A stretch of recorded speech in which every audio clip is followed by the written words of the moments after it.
Okay. So can you see the screen properly? Yes, I can.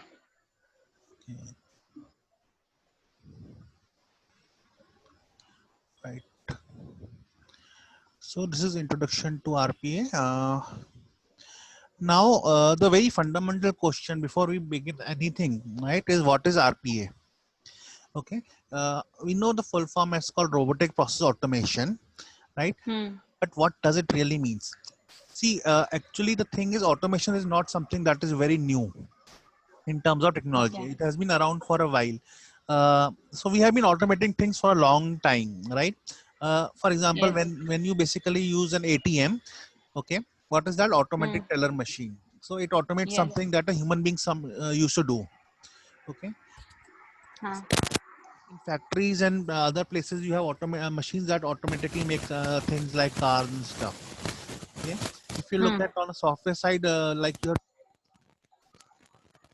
and then we had macros, Excel macros. Everybody knows about them more or less. They used to automate some small task within the Excel or some even Hmm. larger Hmm. ones, right?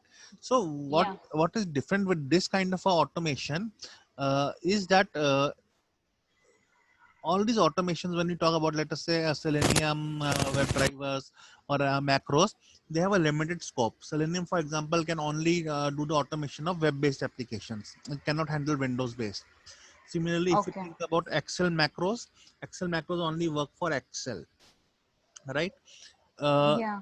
right. So these were like, okay, we have been using them for a while, but these are limitations. Now with RPA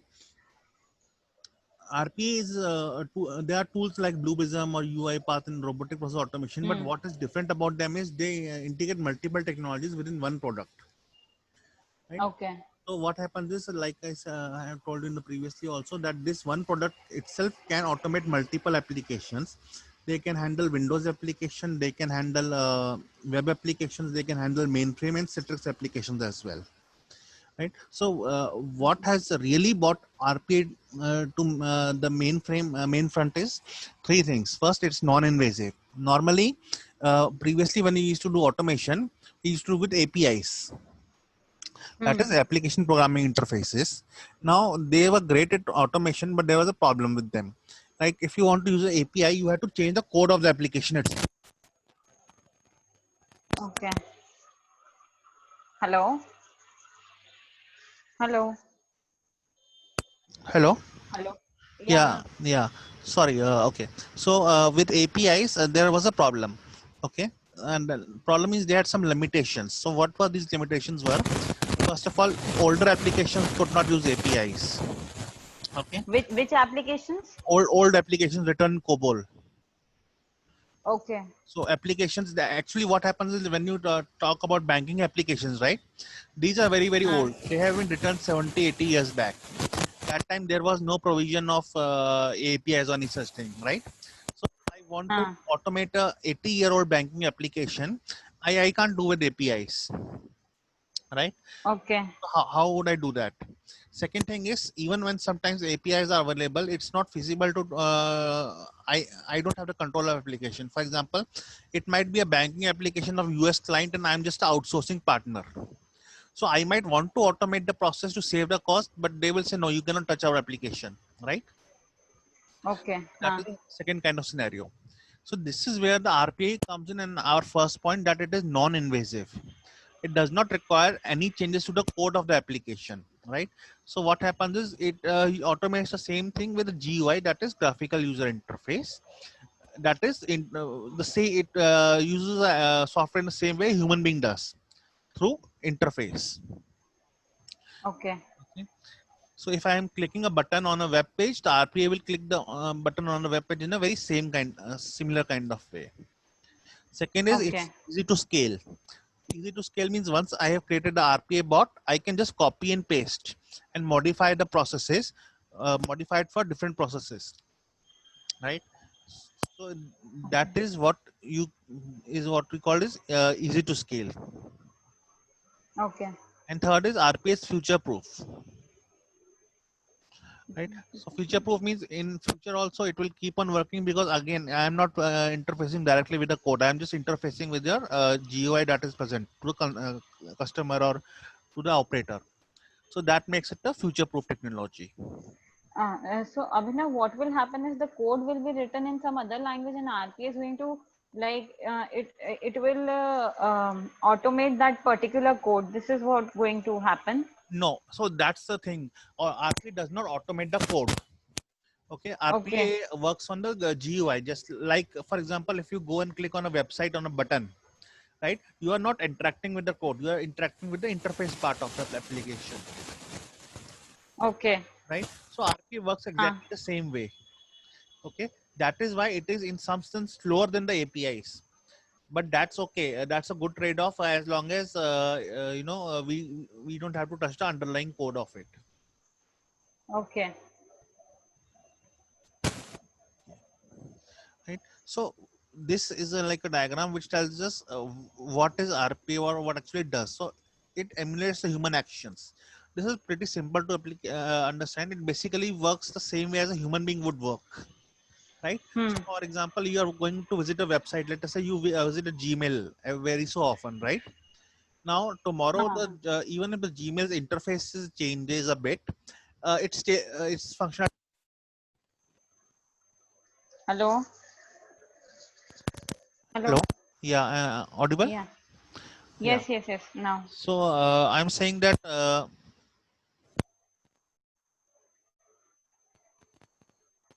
hello. Hello. Yeah. Okay. So I am saying that with RPA, okay, Yes. what Hmm. happens with it mimics the action of human beings, right? Okay. So Hmm. that is one thing. Okay. Second, it operates any application with a user interface. So as long as the application has a user interface kind of a thing, it Hmm. can Hmm. operate it. Third Okay. is very If it important. doesn't have a user interface, then it cannot operate on it. No, it cannot. Okay. Okay. Third thing is process data in structured formats, and this is very important for RPA to process data. It should be in structured format and predictable, and structure should be predictable. I'll explain what I mean. Hmm. Uh, okay, let's go to one of the websites.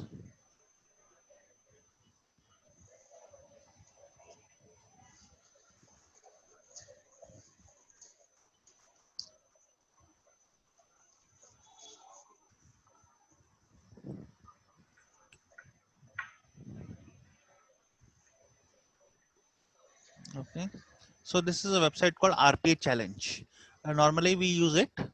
Uh, Okay. I cannot see the website. I'm only oh, able to see this PPT. oh, okay. Sorry about that. Uh, Screen. Okay, now can you see? Hmm. Yeah, I can. Okay, Yeah. so it's a website called rpchallenge.com. Okay. Okay. Uh, okay. So let's just start. Okay. So in this, for example, one of the first exercises is you have to download the invoice. Okay.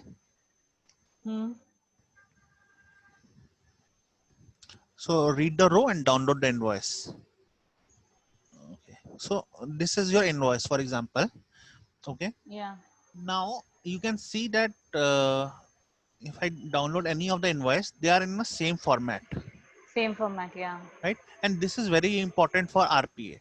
So let us say, for example, if in one invoice this number was here and in second one the number was somewhere down here, it will create a Hmm. problem for the RPA. Yeah. Okay, so Okay. RPA is not very good with unstructured data. Okay, Okay. so there are efforts by which we can make it more comfortable with unstructured data, but by its very nature it is not very good with unstructured data. It expects the data Unstructured to data. come in a particular predictable structure. Okay. Okay, right. Hmm. Third is RPA can work continuously. Okay, just give Hmm. me a minute. I just want to close the window. Hold on. Okay.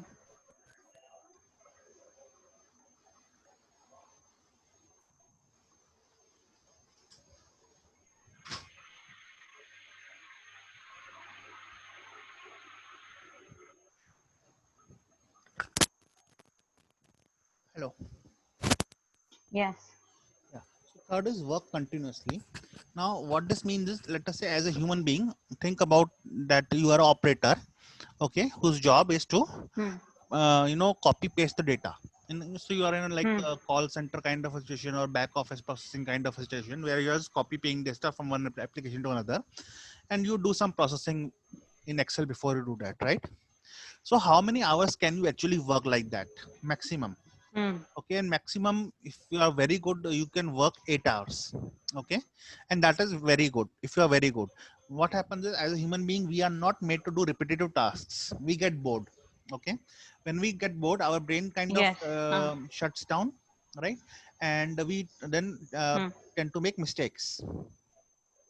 Okay, Huh. so Hmm. our brain is actually not meant to do repetitive tasks over long period of time, right? But RPA is perfect for that. So how this works, Shraddha, is, let us assume that there's an employee in a KPO kind of setting. He earns 2.5 lakh rupees a year. Hmm. Okay, and Okay. he has another overhead cost of 1 lakh rupees. So he is going to office. He will sit somewhere. There's electricity, machine, Hmm. everything. Hmm. Hmm. You will take leaves, and you have HR to manage him and a manager to manage him, and kind of a thing, right? So Huh. all that Huh. put together, let us say another 1 lakh in overhead cost is there. Plus, employees tend to resign and leave and move on. Okay, Huh.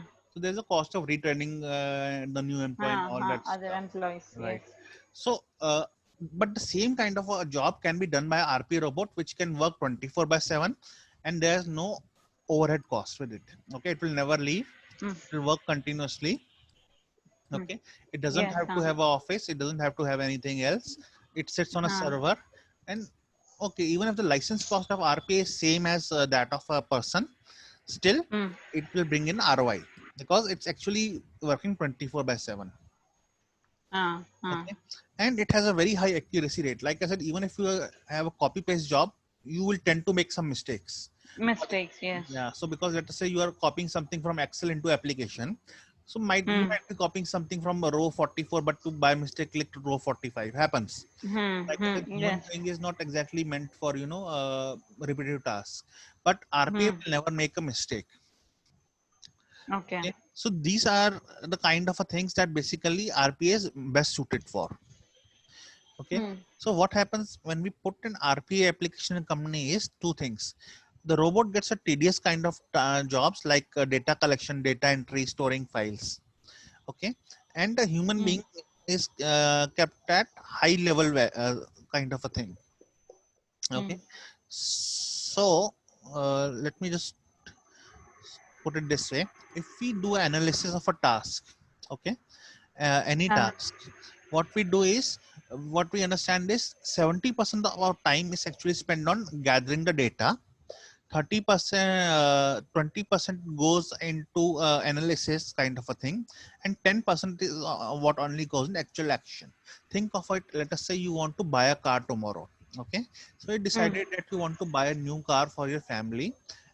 So how would you go about it? Obviously you would, it's a big spend, so you would say, I want to do some research, right? Yeah. What are different car models, and what my requirement is, and how much mileage they give, or how their service, and so on and so forth, right? Huh.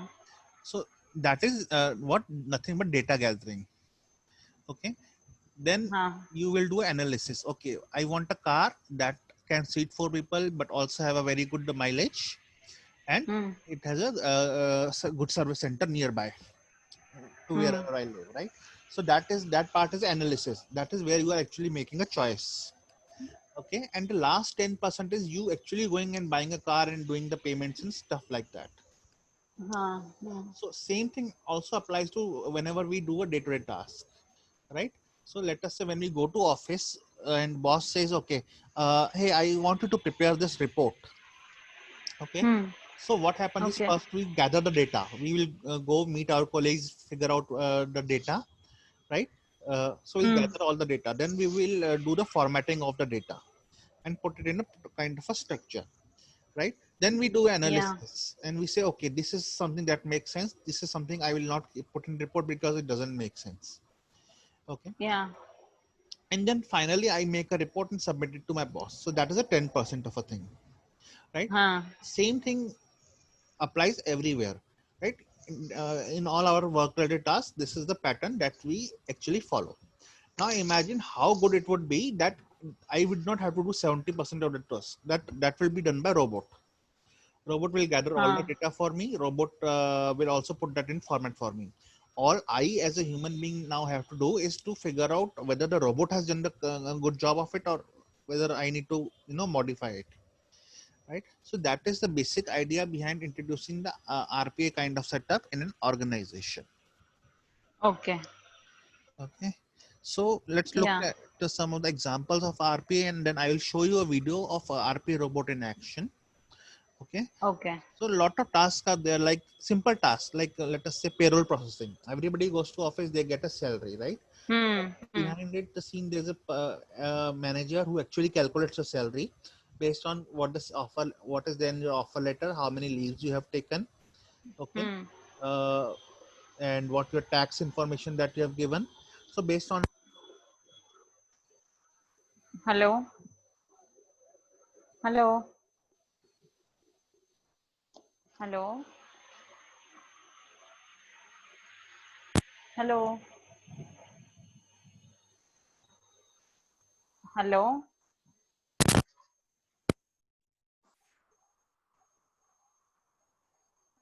Hello. Yeah, Abhinav, I was not able to hear you. Am I audible now? Yeah. Okay, great. Yeah, so payroll processing. Yeah. So, okay, just give me a minute. I think something is. Hello. Hello. Yeah. So, that is how the HR manager basically looks at your salary, Yeah. So, all right. So this is exactly the kind of a rule-based process that we are talking about. Okay. The process is standardized. That means for everybody, salary is calculated in exactly the same way, right? You have your base salary, you have your lease, whether paid or unpaid, you have your tax information, and things are added, subtracted. So based on a formula kind of a thing, right? Okay. So that is a kind of a thing that is a very good process for automation. Similarly, renewal processes. So you have contracts. Okay. Now these contracts tend to be renewed from time to time. So this can be done by the robot. Okay. Because it's a standardized process, it's a rule based, and these two things are very, very important for RPA.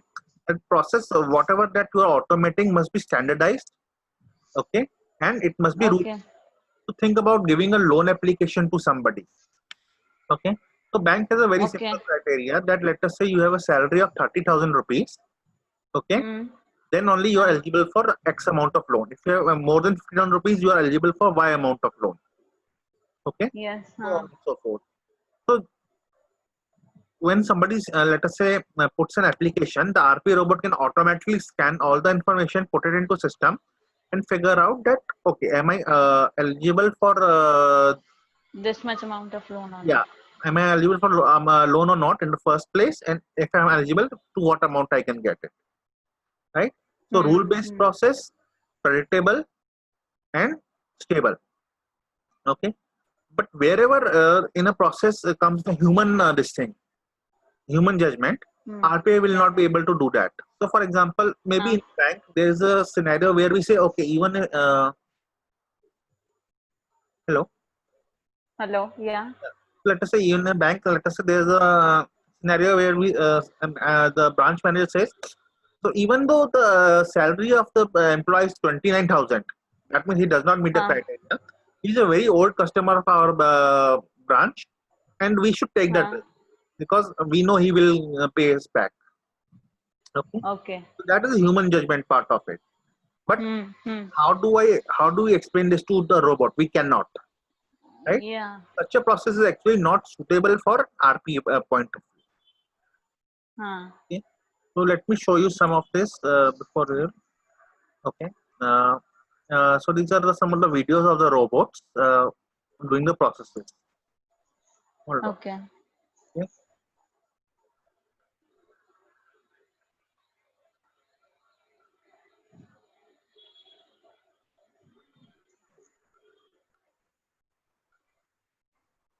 So this is a currency conversion. Okay. Okay. And this will actually be one of the projects that you will also be doing as we later progress in the course. Okay. It's just automatically going to a currency converter website. Okay, it will read the data from the Excel file. So it will say from currency to currency and currency rate. Then copies that converted one, this one, and puts it back into the Excel file. Acha, okay, okay. So here we are only going to provide it data in a particular format, and then it will automatically go to the website, collect the data, and give us back. Yes. Okay, okay. Now I'm getting it. Okay. Right. So you can see this is actually kind of a simple thing. Okay. Now these kinds of tasks are actually required, but they actually are not value-added tasks. Right. So think of this, that if I was to give this kind of a thing to a human being, how boring that would be. Yeah. Right. Yeah. So that's the thing. I'll give you a live example with the one I encountered in my career. So I was working a few years back for Anita Dongre. So Anita Dongre is a fashion designer. She has all these brands like Global Desi and stuff like that. Yeah. Anita Right. Dongre. So you probably had heard of it. Now they have this showrooms all across the city. In Mumbai only they have 100 showrooms. Okay.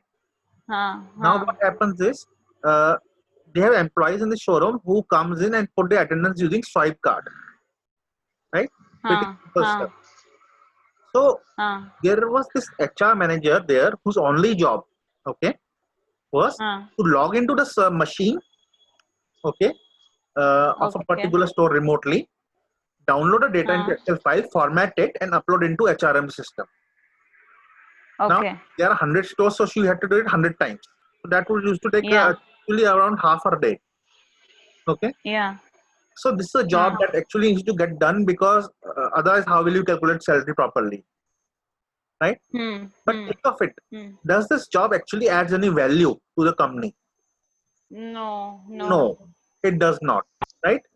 So that is a kind of a job. Then again, that is very good candidate for RPA robot. Okay, I'll just stop this video here for now. Abhinav, just one question: is it converting different currencies? Yes, it is. So you can see the code of currencies. Let me just stop the video for a minute. So it is directly going to that particular website, whichever currency we want to convert it. That's correct. Okay. So let's play it. I'll just make it a bit smaller and play it. Okay. So you can see here in Excel file, this is currency code AED, AFN, ALL, EOA, right? And I have amount on the left side hand column. Okay. And I am converting all it to the same base currency, that is Barbadian dollar. Barbadian dollar. Okay. Right. So let's look at again. What it does is just copies that particular amount and code and puts it into currency converter website. Okay. So I am connecting from, for example, AED to BDD. So that is the first result. Then I will just move on to the next one. So obviously it is converting to all different currencies. Okay. Now this is doing Afghanistan to Barbadian dollar. Okay, for the amount. So this is a exercise that actually we do at the end of our course, and this exercise takes in all the concepts that you will actually going to learn in the course. So concepts like loops, because this is looping. Concepts like reading data from the Excel file. Concept like spying and manipulating the web-based application. Okay. Concept also like queues that allow multiple robots to work on the same set of data. Okay. So all those things. This task involves multiple robots. You can actually employ the multiple robots as well using the concept of queues. Okay. Okay. So we'll come to that a bit later when we are more deeper into our course. Okay, and this is made using UiPath only. No. So there are multiple programs which can do this. So you have a Blue Prism, you have UiPath, you have Automation Anywhere, and there are actually 56 vendors. Okay. Okay. In the market, but we are only going to talk about top 3 of them. Okay. Huh. uh, because they have the maximum amount of coverage. Okay. Okay. Plus, what I've seen is any other tool, they are more or less some kind of a copy of these tools, Okay. Okay. right? Uh, so not much of a difference in that sense. Second, in Hmm. all RPA tools, there is kind of a similarity that there are components that are made up, right? So you have loops, Hmm. you have data items where you can store data, Hmm. you have packages, predefined activities, and basically predefined components which you can put together, drag and drop, and make your Hmm. own program. Okay. At a very basic level, Shraddha, if you think about it, the RPA is nothing but a recording of a process, Okay. It right? is a recording of a process. Yes, just like you can record a song and you can play it again and again, right? Hmm. This Hmm. is a recording of a process. Okay, by very Okay. definition, a process is just a recording of set of activities that I do in the same sequence again and again, right? Huh. Whenever I say, hey, this is a process, what I mean is this is a set of activities that you have to do, Hmm. okay, to get from point A to point B. Yeah. Okay, so in our case, Okay. I have to do this activity to figure out what the end result of the conversion is. Yeah. What are the activities here? That is, go to Excel file, read the amount, read the from currency, read the to currency, put them in Huh. the website and click on the go button. Then read the Okay. result and copy and paste it back Hmm. into the Excel file. Do this for all the different data that is there in Excel file, right? So that is a Yeah. process. It's just like a recording of something, right? Okay. Huh. So Okay. Fine. yeah, all right. Now let's look at a different one. Uh, so this is an employee onboarding. This is done in Blue Prism. Okay. This video showcases new hire onboarding, automated through RPA to reduce costs and increase speed to completion. The process starts with a bot logging into Outlook and opening the Okay. Uh, so this video has actually been slowed down, so you can uh, observe it. But Hmm. this whole process actually takes in within a matter of few seconds. So right now, this is the bot that you see on the right hand side. You can see it's like a flow chart, Flowchart. Yeah. right? But this flow chart actually does the activity. So as the flow chart moves, the activity you will be able to see the activity on Huh. left hand side. Okay, just sorry for the annoying music. It's not email my to creation. extract new hire information from Excel. So what's happening on left hand side? The robot is doing it. Okay. The bot reads the form, going through relevant information and storing as necessary.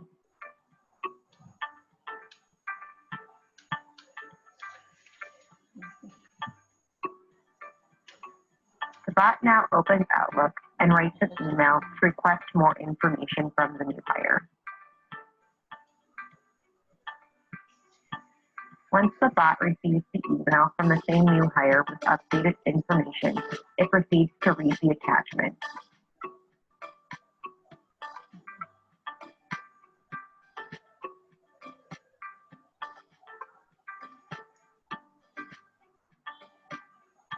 The bot then opens Taleo Enterprise Systems via the internet to validate new hire information.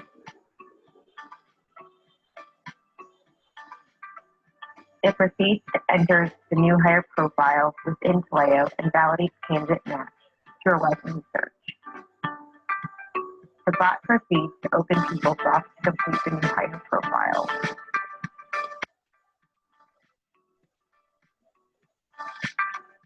The bot then completes information in PeopleSoft about the new hire related to contact information, background, and organizational relationships. Once complete, the bot sends an email to payroll to initiate background checks. It also sends an email to sign working space and to secure technology equipment.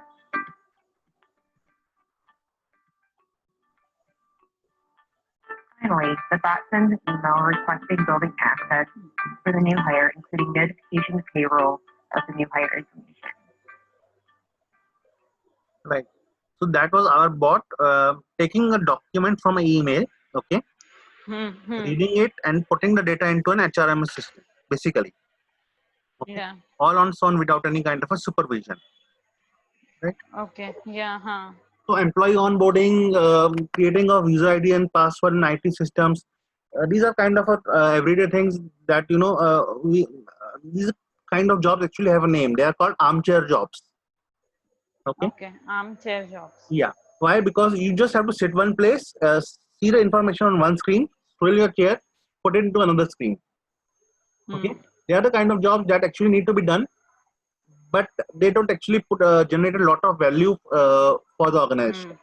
So earlier, what used to happen was these kind of jobs used to be outsourced to countries like India and Philippines. Okay? But at some point, cost also got up here because of the competition. So then these technologies came in. Now, first you have a cost going up even in countries like India and Philippines. Second, you have this lot of political resistance also. Okay, people saying don't outsource the job, don't outsource the jobs. We are losing the job. Even they don't want to do it. So that is where this kind of technology is now being adopted, because then they say we are not outsourcing the job, we are just automating it right here in US or whatever. So, and these are like I said, these are not the kind of jobs that people even want to do. Okay? We grow up saying that, hey, I want to be a doctor or engineer or artist or something else. Nobody ever says I want to be a data entry operator. Okay? So these kind of jobs in any case are low productivity jobs. Okay. And they are more about compliance and getting things done because they need to be done, rather than something that is more suitable for a human being. Okay. So these are the kind of jobs that in future will be done totally by RPA. Now what has happened is because of COVID and everything, RPA has come into sharper focus. Okay. The companies where the RPA was already going on, they found out that they did not get impacted very much because RPA took care of a lot of things. The companies where the RPA was not there, they now are considering RPA in a big way because they said, no, we can't be in this kind of situation ever again. Okay. So because of this kind of a thing, a lot of opportunities are in RPA is opening up. Okay. Good. Right. So we also saw what RPA can automate. Okay, let's look at RPA journey and how we begins this thing. Normally, what happens is we have a discovery phase where we figure out which are the processes that we want to automate. We have a build phase where actual coding takes place. Then we have a manage phase, run phase, engage phase, and measure phase. Okay, so manage phase is once I built a bot, I also need to manage it and run it. Okay. Engage, I'll explain what that is, and then measure. Measure means how much my bot is working actually. Okay. How much I expect it to work, how much is actually working. So let's look at the detail of these phases. Okay. So in discovery phase, what we actually do is we kind of make a lot of noise about RPA. Okay, and try to get people on board. The thing is, there are a lot of people who are afraid of RPA because they perceive it as that there will be job loss. Okay, so while it was true initially, it's actually not true anymore. Right now, it's not so much about job loss as it is about increasing the efficiency of employee. Okay, think of a trader, let us say a stockbroker kind of a guy who actually has to who do the trading every day, and he relies on reports. Okay, now these reports must be generated in time to figure out, okay, what trade we did yesterday and how much profit we made and which trades did not go through and stuff like that. Okay, so there what happens is he either has to spend his own time or he'll have to hire somebody to do it. Okay, because without this data he cannot work actually. Think about RPA bot doing this data at night, and when the trader comes in, he has a report emailed to him already. So trader can actually Okay, come in. got it. Yeah, he can Ah, actually come in and then he start look at the reports and start trading from a go, right? ah, ah. So that is the kind of a thing that we do in discovery. Okay. Then let's say we also define end-to-end process governance. Okay, this is basically And as I later on teach you in RP Business Analyst course. It's called PDD hmm. generation, or process definition document. So we document all the processes that we are actually going to automate, and there's a format for that. Okay. And the third Okay. thing is generate a strong pipeline of automation opportunities and assess them objectively. Okay. So this is nothing but a very glorified way of saying that we make a list of all the processes and we Hmm. rank them, right? So Okay. there are three ranking methods basically. I again, as a part of BA course, this will be taught to you, but at a very basic level, it's like this. We make a list of RPA processes that we think are suitable candidates. Okay. Ah. And we give them three ranks. Rank 1, matlab this process can be totally automated. Okay. Rank 2 means it process can be partially automated. Hmm.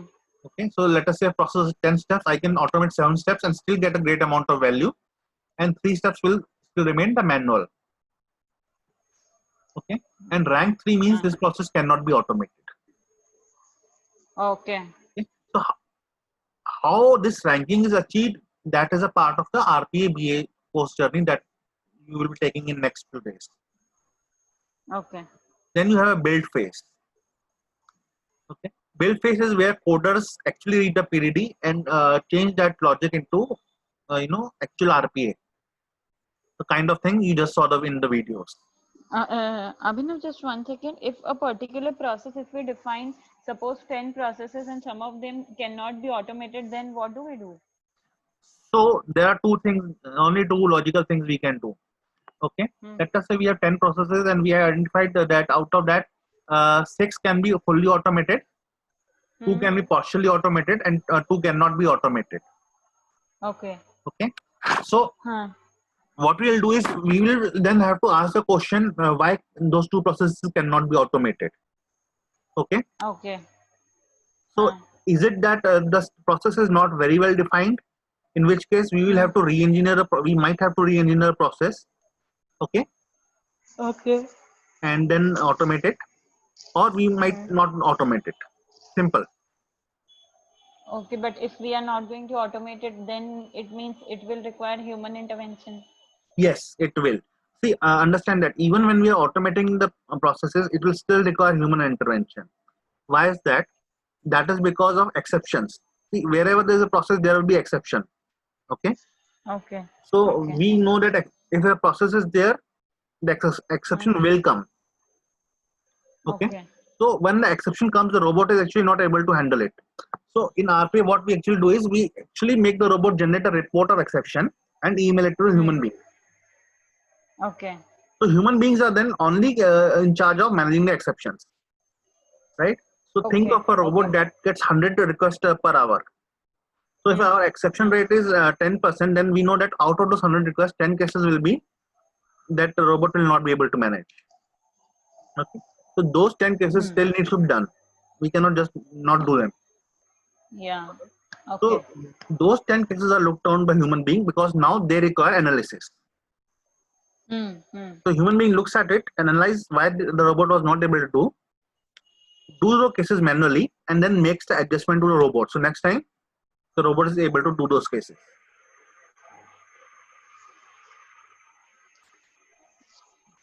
Uh, so hopefully that Okay. answers your question.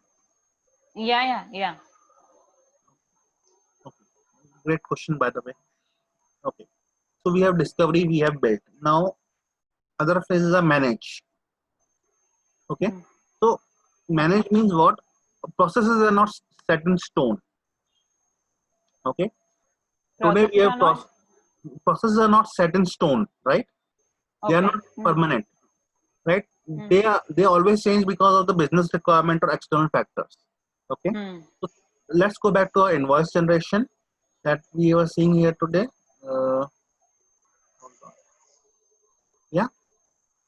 Yeah. So let us say that tomorrow government says that okay, this invoice you are generating, fine. Okay, but I want to include something called TIN number here also. Hmm. Okay, and that Okay. TIN number must be reported. Okay, Huh. in every calculation, the TIN number must be there. It should always also there be an invoice. Hmm. Okay, so what happens is the process change. Okay, so if the process Yeah. changes, my robot needs to be modified, Managed. Okay. right? So that is what is we call manage. Okay. Then we have run. Okay. Hmm. Now normally what happens is automations are scheduled throughout the day. For example, process A will run from 9 a.m. to 10 a.m. Hmm. Process B will run from 10 a.m. to 11 a.m. So on and so forth. Okay. Hmm. Okay, but sometimes I might need to juggle the schedule, right? So normally the thing is one robot can easily handle multiple processes. Okay, Multiple. processes. For example, Okay. I just need one robot to manage the finance, the HR, Hmm. the marketing, and everything else. Given Okay. enough time is there. Okay, Okay. so I can utilize the whole robot. Okay, Okay. so when I say run, basically this is what administrator does. Okay, Hmm. to run the program. Now there are two kinds of robots that are there in RPA. That is attended and And unattended. unattended. Huh. Right. So Hmm. attended ones are the ones where I start the robot. It's on my desktop. I can start it Hmm. as in an IT, and Hmm. it helps me complete some tasks. Unattended ones are the ones that run as per scheduler, and they mostly do batch jobs. Okay. Okay, so let us say a robot starts every morning at 9 a.m., looks at all the files that have been dumped in a folder, and starts processing them, Okay. like insurance claim and stuff like that. Okay. Just one thing. The Yeah. capacity, how much a robot can work, is decided by what? Good question. So it depends based on the time it takes to complete a process. Okay. Okay. See, there are only 24 hours in a day, whether it's for human being or for robot. Okay. Correct. Now the robot obviously can done a task much faster than a human being can. So let us say a human being takes 10 minutes to complete one task. The robot will take 2 minutes. Okay, that's how fast it is. But still, Okay. it has a limited amount of time to complete, right? Because I need those reports by tomorrow. So there's only so many reports a robot is able to make. So there are two things we normally say that okay, either have multiple robots to cope up with volume, or let the robot run for a longer period of time. Yeah. Okay. Yeah. So Okay. given those two constraints, really how much a robot is able to take depends upon the processes that robot is assigned and how much time each process takes. Okay. Okay, so within a 24-hour cycle, how much work the robot can get it done. Okay. Okay. Then Yeah. we have engaged phase. Engage. Okay, so Hello. yeah, sorry. Yeah. Yeah. So in engaged phase, what happens is we need to engage the people, right? So we need to educate them and about robots and everything. And then we have measure phase. Measure is simple. I want to know what is the productivity of my robots. How Okay. many requests they have been handling per day. Okay. Okay. What is the failure rate? How many exceptions are coming up? Okay. Okay. So like we say, what gets measured gets improved. That applies to RPA as well. Okay. Abhinav, just one thing. What is the difference between run and engage? Okay. Run is basically done by administrator. It's a scheduling activity. Okay. So for example, let us say their robot has 5 processes. Okay. And one of the processes today doesn't have any data. Okay. So that means that is robot has some idle time, right? I might run some other process for a longer period of time, and because I noticed that that process has more data. Okay. So that's a scheduling activity, and that is what we call run. Okay. Okay. Engage is more of a activity with human beings. Okay. Okay. It is more of human beings. Yeah. So engage is about exception management. Acha. Robot was, like I said, wherever there's a process, there will be exceptions. Okay, that is very predictable. All processes have exceptions. Okay. In engage kind of a thing, once a robot has done, what does it does with the cases it was not able to do or not able to execute? It needs to give them to the human beings so that they can analyze it and do the things manually. Okay. Okay. Okay, got it. Right. So going back to, for example, our currency converter process, let us say in our currency file, we encounter currency that the robot was not able to convert. Okay. Digging further, we found that that currency is actually not listed on site. Okay. And this actually happened with me. So we were doing a process and there was a currency called Pataka. Pataka, okay. Pataka, have you ever heard of it? No, I haven't heard of it. No, nobody has. Which country? Yeah, so I'll show you. It is actually actual currency. Okay. Which country has Pataka? Let's find out, right?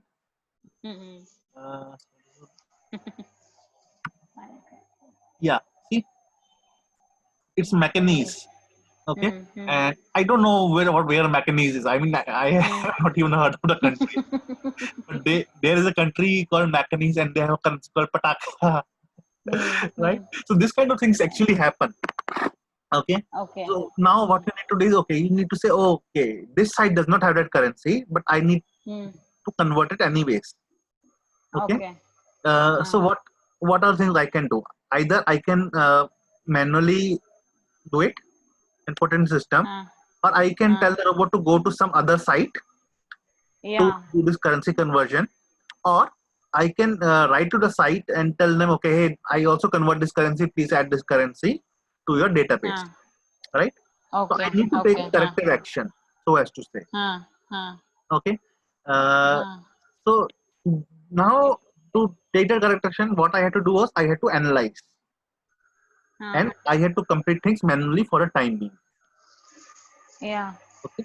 And that is what engage is all about. Okay, understood. Okay. And then we have a measure. Okay. Measure, understood. Yeah. Yeah. So measure is pretty straightforward. It's basically analytics of the robot. So what is the duration the robot ran? Okay. How many cases it produced? How many exception rates? How many successes? Okay. How much time it took to do all those things? Dashboard. In short. Okay. Now let's look at the kind of roles that are there in the RPA kind of a team. Okay. So you have typical developer role that somebody gives you instructions and you make the automation per se. Okay. Right? So like I showed you in that first xz.com kind of a thing. So you have to document that process. Okay. And then that document you will give to developer who will actually create the program to do that kind of activity. Okay. So developers, this is pretty straightforward, and I think you can understand that developers are the ones who actually create those automations. Then you have a solution architect. Solution architect is basically the person who decides which RP tool I'm going to use. Okay. Whether this process I can technically automate or not. How will I schedule things? Right. So he is like a top guy, technically speaking, he's a very top guy. Looks at things from a big picture point of view. Okay. Got it. Next is a business analyst. Okay. And I guess our next step is to start the RPA business analyst course. Right. So you might as well as know now. Business analyst. Sorry. What did you just say? I'm saying our next step is to teach you about the RPA business analysis. Okay. So the other person, the last person we have talked about, is he different from business analyst? Yes. Solution architect. Yes. Okay. Solution architect is a purely technical guy. Okay. He Okay. looks at things from technical point of view. Okay. Okay. So he might look at what is the best way to integrate RPA with a particular system. Hmm. Okay. But BA does something very different. Let us say there's a process, it's also automable. Okay. Hmm. Technically. Hmm. But should I automate it? Acha. What criteria is there? How will I select which process to be automated? At the beginning Okay. of this lecture, we talked about, if we go back to our slide, okay, and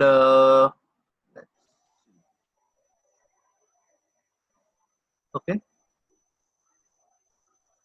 yeah, and we went to the Hmm. discovery phase, and Hmm. we discovered there's a process that can be automated, right, Hmm. Yeah. based on these criteria, Huh. okay, but that is still technicality, right? That only Hmm. tells us that this process can be automated from technical point of view, okay, Okay. but should it be done from a business Huh. point of view? So let us say we have a Okay. process of making budget, okay. Huh. Huh. It's a huge process. It takes about 2 days, and Huh. uh, the solution architect and the developer are saying that yes, we can automate it. Okay, Huh. but here is the Huh. thing: it happens only once a year. Oh, Okay, yes. Huh. right. So should I automate something that happens only once a year for 2 days? Does it make business sense? No. Huh. Right? Will that Huh. give me an ROI, return on my investment? Hmm. Okay, those are the Okay. questions that a BA asks. That is rule one. Okay. Second, BA Okay. makes a PDDs. Okay, so all those automations that a developer will actually develop, where will a developer get the information what to develop? Okay, who gives it to him? That's the BA's job. Okay. So BA is a kind of a face of the team. Hmm.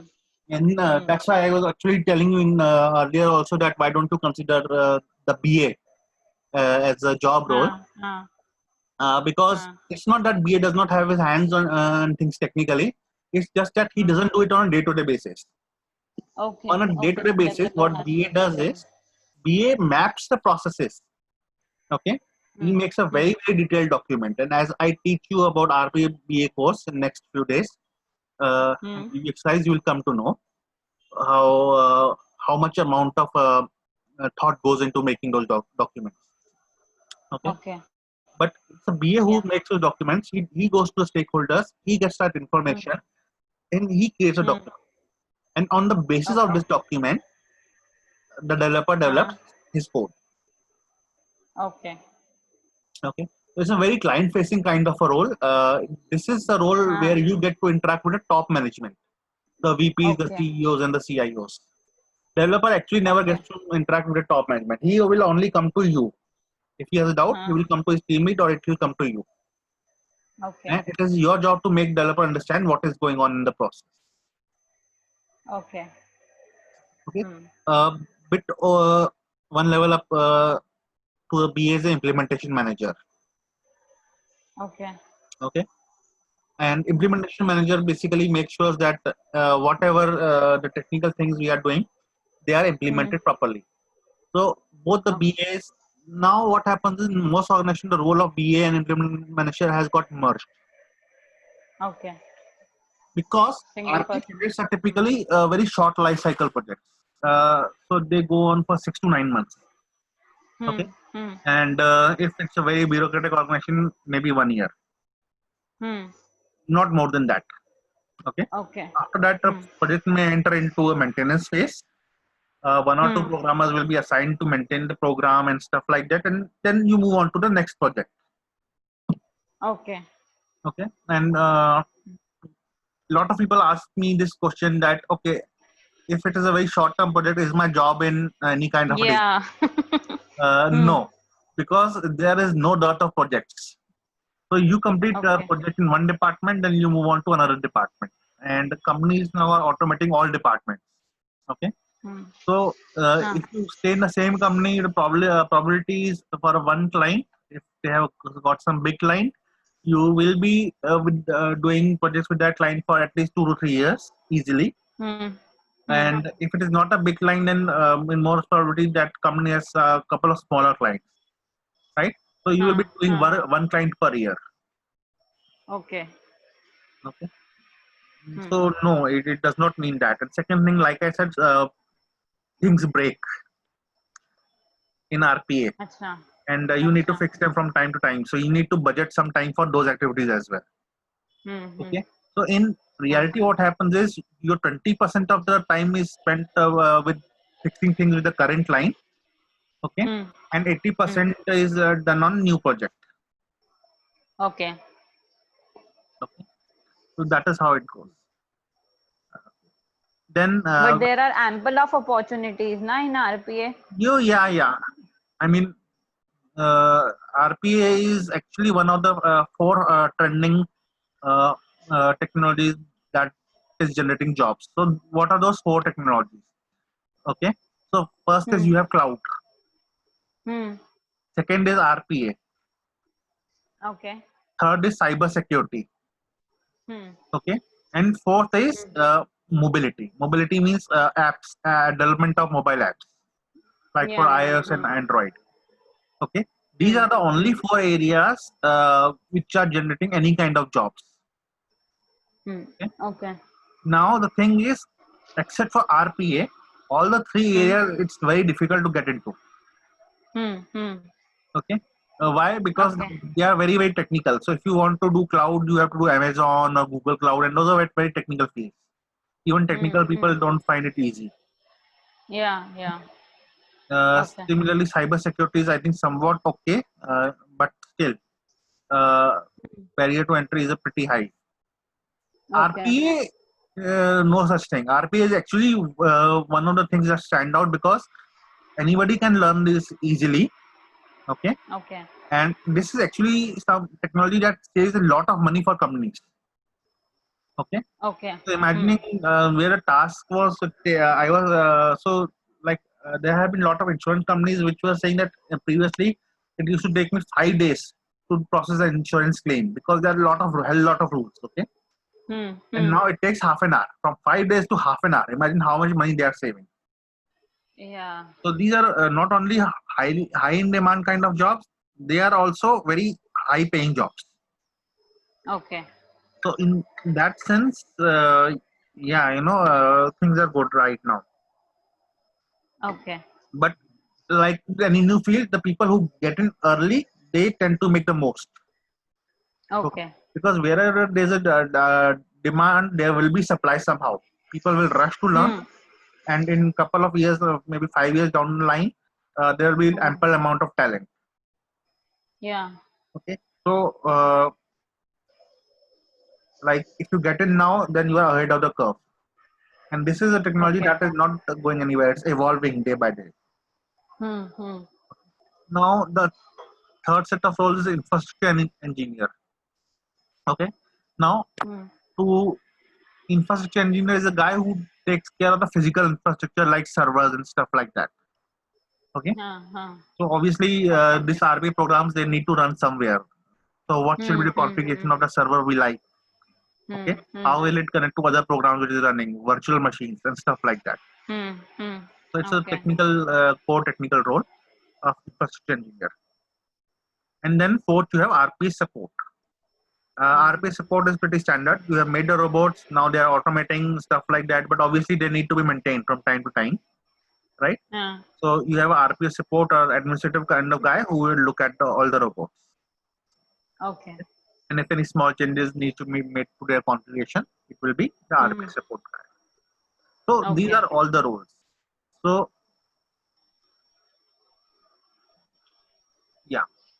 So the roles that you are actually going for is RPA developer and RPA business analyst. Yeah. Okay?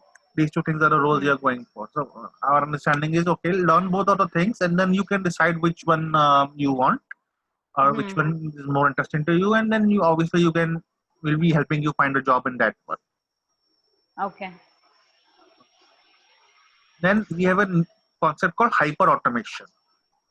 Hyper automation. Yeah. So it's a bit of a buzzword right now, but it is something that you should be aware of. Okay. Okay. So hyper automation is nothing but enhancing the regular RPA with new technologies. Mm. Okay. So you have AI skills, you have machine learning.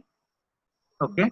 You have long running workflows, process mining, native integrations, and advanced analytics. These are the add-on on the core of RPA. Okay. So let's look at what all of these things mean. Okay. So in our course, we will not be learning about them, but since you are going to be in this industry, you should be aware of things going on and all the buzzwords and everything is. Okay, so after RPA, if after like down the line, if I want further, if I want to study, so I can learn any of these skills then. Yes. Okay. So we have AI skills. Okay. What is Okay. AI Yeah, skills basically means is you have things like natural language processing, which are using chatbots, and you have OCR, that is called optical character recognition. Okay. So OCR is something that we will be actually learning in one of the developer courses, right? Okay. The best example of OCR skill is the CAPTCHA, right? So let us say you have simple Acha. word CAPTCHA. हाँ. So now this RPA tool like Blue Prism or UiPath, what they can do is they can read that CAPTCHA, okay, and enter it into the system. Okay. Okay. So I will show this same thing to you tomorrow.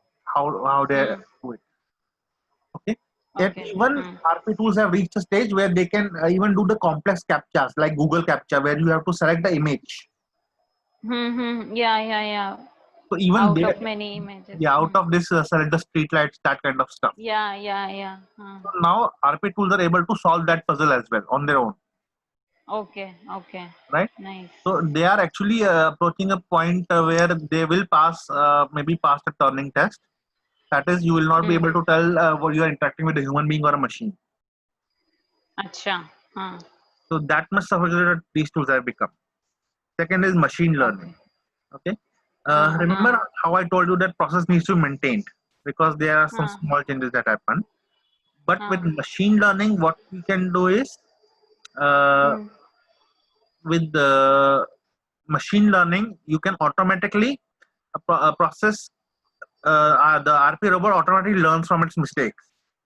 So if we show it once that okay, this is the correct way, next time it will remember that, and if it encounters the same situation, it will automatically adapt. Okay. Long running workflows is a bit of a buzzword, but what it means is, okay, normally what we used to happen was we were till now we were able to automate only shorter processes. Okay.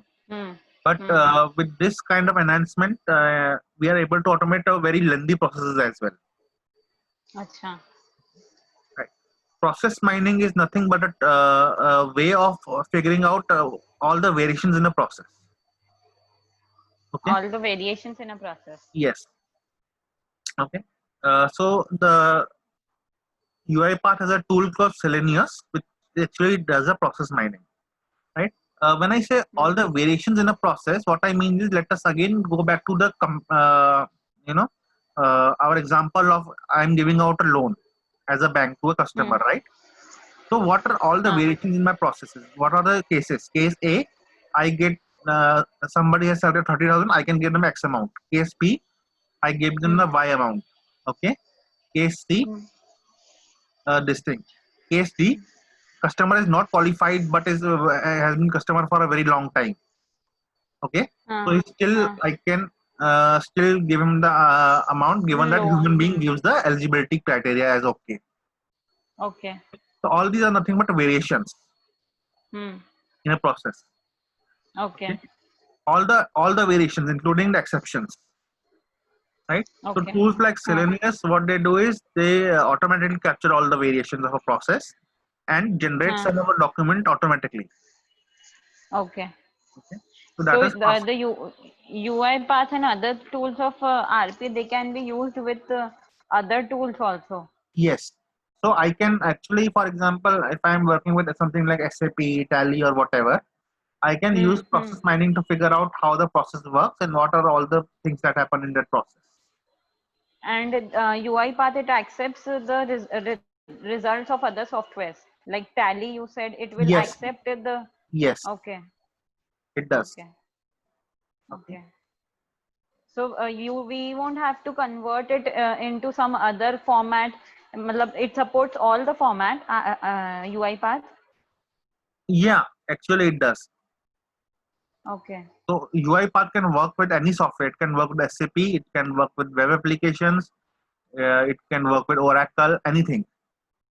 Okay. Okay. Okay. Okay. Hmm. Then you have native integrations. Hmm. Okay. Native integration means with RPA I can use APIs also. Acha. Okay. So I can run the APIs from within the RPA tool. Hmm. And then finally we have advanced analytics.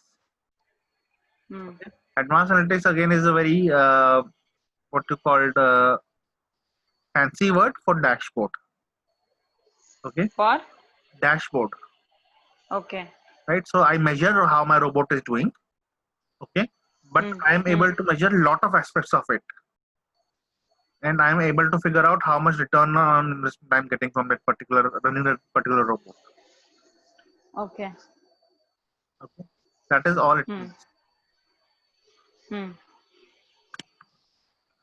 Okay. Right. So Hmm. when we say hyper automation, it's basically nothing but an approach in which organization rapidly identify and automate as many processes as possible. Okay, Hmm. including knowledge work. Right.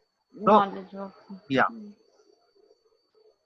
So basically, this is how we sum up hyper automation. The business processes most suited for automation are rapidly and scientifically identified. Okay. By performing the accepted activities, robot learns new skill and gradually improve their work. People and robots are Okay. enabled to automate together basic to complex end-to-end processes, and companies have a thorough and unbiased view on the impact of automation. Right?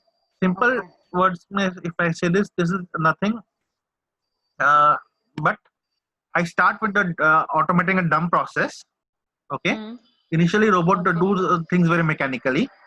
As Hmm. time goes on, the robot learns what are the variations that comes into a process. Okay. Okay. Simple thing is, let us say India, right? In one of the process, the country name is India. Now I can misspell India. Hmm. Okay. A human being will still understand that that was what was intended, but the robot will initially get confused.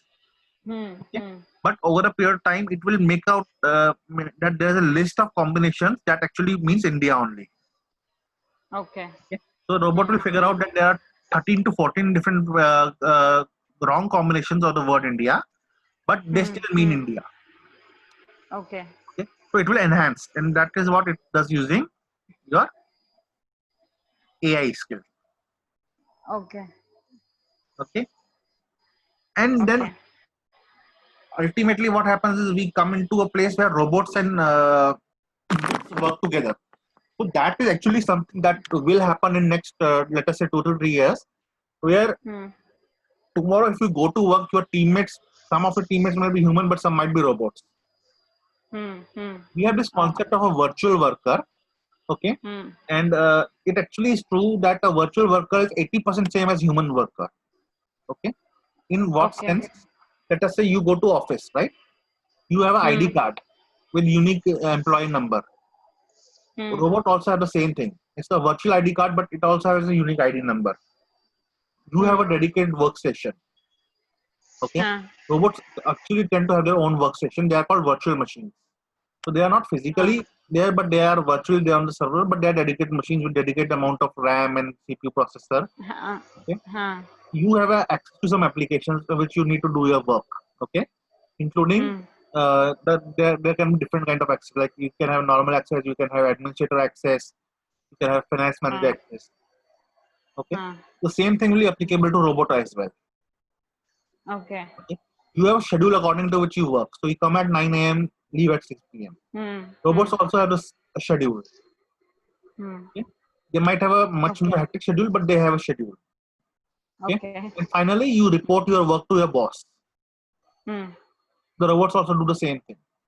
So they report their work, how many things they successfully did and how many things they could not do to somebody. Okay. So to 80% of things, the robot in like what the way you do things and the way your robot thing does a thing is more or less same. Right? So we have this concept of virtual worker that is coming on. Okay. So this was like the end of our today's session. Okay. Should you have any questions? No, as of now, I don't have any. All right. You So answered my questions. yeah. Okay. So I want to do a few things. Okay. First of all, I wanted to go to this website UiPath Academy. Let me put this in chat window for you and register yourself here. Okay. UiPath Academy. Okay. Just hold on. I'll share in chat with. There's a chat window and okay. Reason Hello. I say register here is because when we do certification and stuff, we will actually have to do go to this website and solve some quizzes and stuff like that. Okay. Okay. So I'll be telling you which courses you need to take. Okay. Okay. And short circuit this course because what we are learning and what is there in academy is more or less the same thing. But Okay. certification comes from the academy, so you need to go to the academy and complete your quizzes there. Okay. And it is free, na? It's written Yes, join yes, it's UI absolutely. Academy also. It doesn't Okay, have any I'll cost. register it. Okay. So we will continue on the same path. Okay, this was like the basic Okay. of it. Okay. Basically, introduction to RPA. RPA, yeah. And I hope you have understood the basic concept of it. If not, you can come out. Any question that you can think of, write it down in tomorrow's session. We'll start with discussing. If you have any previous questions, okay. And Okay. obviously, this was the first session, so it's a bit what you call. It's a bit short, about 35 minutes. Normally, we do it for like 2 hours. Okay. Okay. Okay. So how we are going to proceed is I'll be taking you through some of the functional things first, and we'll be doing the basic course. Then we'll be doing RPA Business Analyst course, Okay. and after that RPA Implementation Manager course. Okay. Okay. By the time all these courses are complete, your certification for these courses will also be complete. Okay. After that, I'll put you to Dipesh, who will teach you how to do things technically, as in how to create those automations. Okay. That's the general idea. Okay. Yeah. Fine. Right. All right. Yeah. Uh, Hello.